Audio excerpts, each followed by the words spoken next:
성경 말씀을 봉독하겠습니다. 사도행전 1장 8절 말씀입니다. 사도행전 1장 8절 다 찾으신 줄 알고 같이 합독하도록 하겠습니다. 오직 성령이 너희에게 임하시면 너희가 권능을 받고 예루살렘과 온 유대와 사마리아와 땅끝까지 이르러 내 증인이 되리라 하시니라. 아멘. 오늘도 우리에게 주신 본문의 말씀을 통해서 성령님이 이끄시는 삶이라는 주제로 함께 은혜 나누고자 합니다. 성령님이 우리를 이끄시면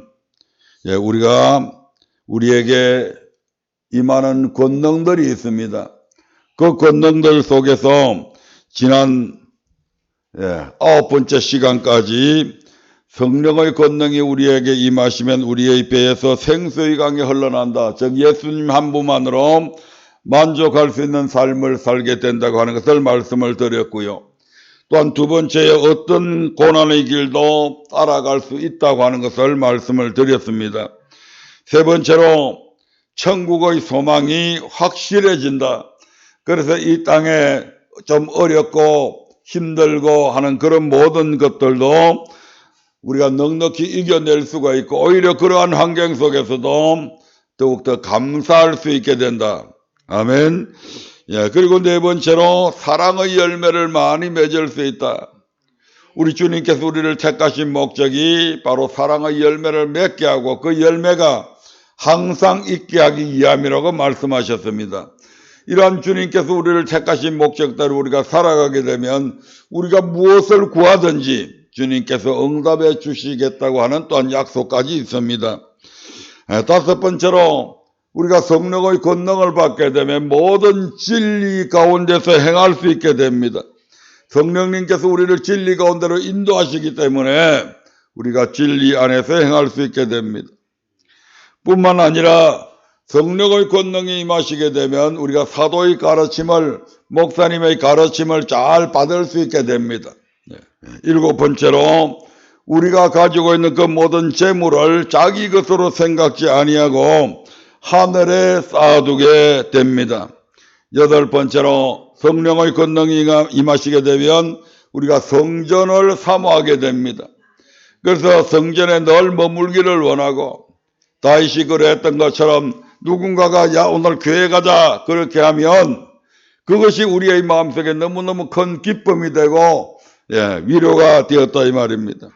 그리고 아홉 번째로 우리가 하나님의 자녀인 것을 확실히 믿게 됩니다. 하나님이 우리의 아버지가 되심에도 불구하고 아버지를 아버지로 인정하지 않는 그런 아들이 아니라 하나님이 참으로 우리의 아버지로 믿어지게 되고 내가 참으로 하나님의 자녀라고 하는 사실이 믿어지게 된다 이 말입니다.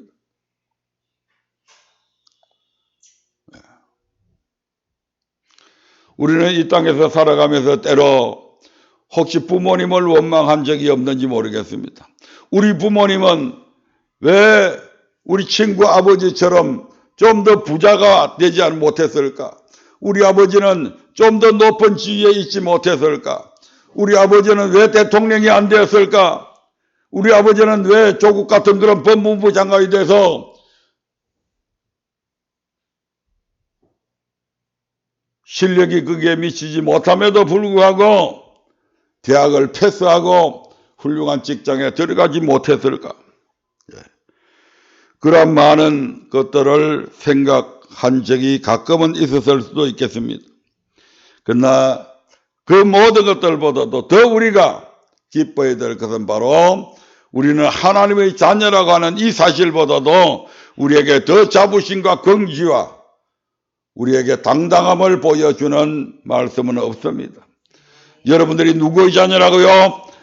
하나님의 자녀입니다. 만왕의 왕이시요 만주의 주가 되시고 전지전능하신 온 우주와 만물을 창조하신 그분의 자녀가 바로 저와 여러분들이라 이 말입니다. 이것을 확실히 믿게 됩니다. 이걸 확실히 믿는다고 한다면 세상에 굽실거릴 필요가 없죠. 그렇다고 해서 뻣뻣하게 굴라는 얘기 아니고 예. 겸손하게 하지만 그러나 누구 앞에서도 비굴하지 않게 살아갈 수 있다 이 말입니다. 그리고 오늘 10번째로 성령의 권능이 우리에게 임하시게 되면 깨어 기도할 수 있게 됩니다. 하나님은 모든 좋은 것들을 우리에게 기도를 통해서 우리에게 주신다고 그렇게 말씀을 하고 있습니다. 예, 우리가 하나님 앞에 깨어 기도할 수 있다는 것 굉장히 중요합니다. 수많은 사람들이 하나님 앞에 기도드리면서도 하나 그 기도에 집중하지 못하고 기도하면서 오만 잡동사니 같은 생각들로 기도할 때가 너무너무 많이 있습니다. 또한 기도하면서 하나님 앞에 기도에 몰입하지 못하고 헛된 것들을 구할 때도 참으로 많이 있습니다. 그런데 성령의 권능이 임하게 되면 바로 우리가 하나님 앞에 기도할 때마다 깨어 기도할 수 있게 된다 이 말입니다. 로마서 8장 26절부터 27절의 말씀을 한번 보겠습니다. 로마서 8장 26절부터 27절입니다. 같이 읽겠습니다. 이와 같이 성령도 우리 연약함을 도우시나니 우리가 마땅히 빌 바를 알지 못하나 오직 성령이 말할 수 없는 탄식으로 우리를 위하여 친히 간구하시느니라. 마음을 감찰하시는 이가 성령의 생각을 아시나니 이는 성령이 하나님의 뜻대로 성도를 위하여 간구하심이니라. 아멘. 이 말씀에서 성령은 보혜사 곧 진리의 영을 뜻합니다. 그 성령께서 친히 우리의 연약함을 도우신다고 말씀하고 있습니다. 그러면 여기서 말하는 우리의 연약함은 무엇을 뜻할까요? 다시 8장 26절 상반절을 보겠습니다. 시작. 이와 같이 성령도 우리 연약함을 도우시나니 우리가 마땅히 빌 바를 알지 못하나. 예. 마땅히 빌 바를 알지 못하는 우리의 모습, 다시 말해 무엇을 위해 기도해야 할지 모르고 있는 우리의 모습이 바로 우리의 연약함이다 이 말입니다. 뭘 구해야 될지 몰라요. 뭐가 더 중하고 뭐가 덜 중한지, 나 자신에게 정말 필요한 것이 무엇인지조차도 알지 못하고 기도할 때가 너무너무 많다 이 말입니다. 마치 어린아이가 날카로운 칼을 들고 엄마가 열심히 잘 칼질하는 것을 보고서 야 나도 저렇게 해보고 싶다. 엄마 나도 칼 줘요. 칼 안 준다고 때를 쓰는 것처럼 그 아이에게 칼이 필요해요? 전혀 필요하지 않잖아요. 그 나이에는. 아멘. 그러니까 자기한테 전혀 필요 없는 건데 자기 엄마가 칼질하는 거 보니까 그게 재미있어 보이고 그래서 날카로운 그 칼을 달라고 하는 어린아이가 떼쓰는 것처럼 우리가 하나님 앞에 기도를 하긴 하는데 전혀 우리에게 필요치 아니한 또한 우선적인 게 더 중요한 것이 있는데 하찮은 그런 것들을 가지고 우리가 하나님 앞에 때를 쓰는 그런 기도들이 너무너무 많이 있다 이 말입니다. 마땅히 빌 바를 알지 못하기 때문에 그런 일들이 생겨나는 것이죠. 그럴 때 과연 성령은 그러면 우리의 이 같은 연약함을 어떻게 도와주실까요? 로마서 8장 26절 하반절을 보겠습니다. 우리가 마땅히 빌 바를 알지 못하는 것에서부터 보겠습니다. 시작. 우리가 마땅히 빌 바를 알지 못하나 오직 성령이 말할 수 없는 탄식으로 우리를 위하여 친히 간구하시느니라. 이 말씀의 의미 또한 구약의 법과 신약의 법의 차이를 제대로 알아야 이해할 수 있게 됩니다. 신약의 법은 구약의 법과 달리 끝의 법에 속의 법이 더하여졌습니다. 우리는 우리 하나님 앞에 회개 잘못된 것을 기도하라고 그러면 우리 끝 사람이 지은 죄에 대해서는 잘못을 깨닫고 회개하지만 정작 우리의 더 중요한 우리의 속 사람이 범한 죄, 즉 마음으로 범한 죄에 대해서는 미처 깨달지도 못하고 미처 회개할 필요성도 전혀 느끼지 못하고 못할 때가 너무너무 많이 있습니다. 그러나 성령이 임하시게 되면 성령께서 그런 우리의 연약함을 도우셔서 마음으로 지은 죄에 대해서도 말할 수 없는 탄식으로 우리를 위해서 성령께서 강구해 주신다는 것입니다. 뿐만 아닙니다. 썩을 것을 구하는 우리에게 썩지 아니할 것을 먼저 구하게도 하시고 무엇이 더 중하고 덜 중요한가를 구분하셔서 항상 더 좋은 것을 구하게도 하십니다. 아멘. 로마서 8장 27절의 말씀을 한번 볼까요? 로마서 8장 27절입니다. 같이 읽겠습니다. 마음을 감찰하시는 이가 성령의 생각을 아시나니 이는 성령이 하나님의 뜻대로 성도를 위하여 강구하심이니라. 예. 성령께서 우리의 연약함을 아시고 우리 대신에 성령님께서 강구해 주신답니다. 사실 우리는 하나님의 뜻대로 기도한다고 하면서도 우리의 뜻대로 기도할 때가 너무 많습니다. 이건 마치 어린아이들이 엄마 아빠 사랑해요 이렇게 말하면서도 TV를 시청할 때 어린아이들은 자기들이 좋아하는 프로그램들을 마음대로 고집하며 계속 그것을 보기를 원하는 것처럼 요즘에는 아이들 하나 둘밖에 안 나서 이 아이들이 그냥 어른들의 우상이 되어 있습니다. 들어 누워서 발가락만 까딱까딱 하면 손가락만 까딱가 아빠 저거 털어 이거 털어.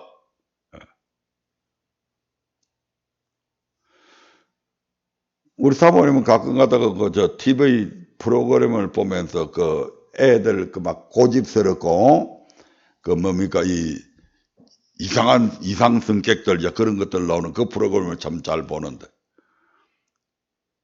저는 그걸 볼 때마다 참 자식들 키우기로 더럽게 귀하다 그렇게 생각합니다. 어릴 때부터 잘못이 있으면 따끔하게 그것이 왜 잘못된 것인지 또 아이들이 요구할 때 무조건 다 들어주는 것이 아니라 들어줘야 될 것이 있고 들어주지 말아야 될 것이 있고 그 선을 분명하게 아이들한테 딱 교육시키고 그렇게 했으면 아이들이 거짓 안 합니다. 아이들은 그 나이 때는 어른들이 길들이기에 따라서 개도 사나운 개들도 호랑이들도 길들이는데 제대로 어릴 때부터 딱 제대로 교육을 훈육을 시켰다면 그런 짓 안 한다 이 말입니다. 완전히 개막 나이로 키워놔놓고 이제 와서 그 아이들이 성격 탓을 그 아이들이 성격이 왜 그렇게 형성되었는데요. 그걸 이제는 그냥 아이들 잘못을 하면 다 뒤집어 씌울 수 없잖아요. 부모의 잘못이 훨씬 더 큽니다.